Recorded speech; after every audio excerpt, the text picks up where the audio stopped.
Hi, I'm here for a reason. I want to talk about the most sensitive and tough topic our beloved country Lebanon has ever went through. Since day one, and Lebanon is facing challenges on many different aspects, especially on the economical and medical levels. But 2020 was different, such that not only did Lebanon suffer from the global pandemic, but also faced an economical crisis and went through a huge explosion, which devastated the medical situations in Lebanon more and more. It all started on February 22, 2020, when the first corona case was recorded and treated at the Rafiq Hariri Hospital. Until March 23, the Ministry of Health has announced around 300 corona cases and 4 deaths. As a result, the President Michel Aoun announced the emergency alert and the hospitals started to prepare themselves to receive the corona cases. But some private hospitals stated that they're not able to due to the lack of medical beds at the hospitals. With the Lira crisis, the challenges facing Lebanon started to increase strictly. Hospital staff and nurses stated that they are suffering from severe supply shortage and funding shortfalls due to the high costs of medical equipment like gloves, suits, and even masks. The government has also failed to make enough payments for the hospitals and regulations, which lessened their ability to respond to the virus in a flexible way and affected the doctors' and patients' health due to the lack of proper protection between them. Another huge impact is that pharmacies started to cut some mandatory medicines, which sabotaged the situation more and more. Until the 4th of August, everything changed. Lebanon lost more than 150 citizens due to the huge ammonium nitrate explosion that happened at the port of Beirut. 12 hospitals were damaged and some were completely destroyed, leaving patients suffering and waiting at the doors of the hospitals. And as a result, the virus started to spread again in an uncontrollable manner.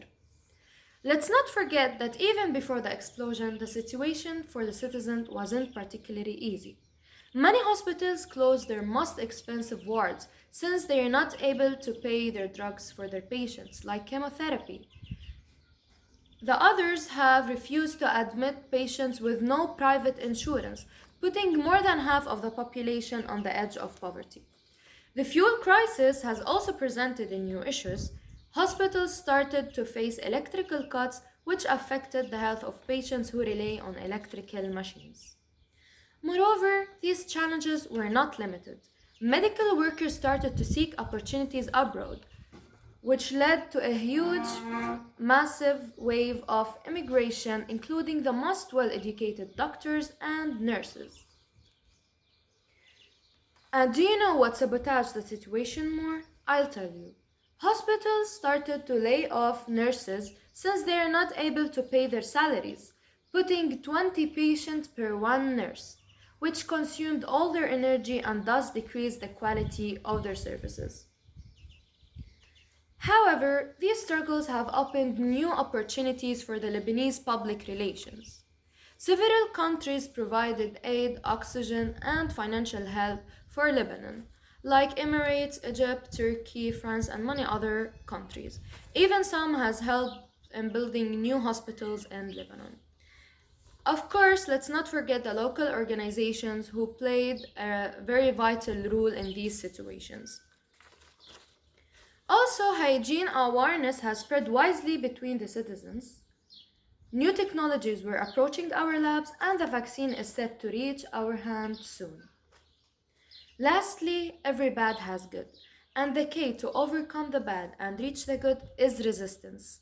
If we kept our promises and masks on, with the help of local organizations and doctor sacrifices, definitely we will overcome this crisis. And as the quote says, wherever the art of medicine is loved, there is a love of humanity.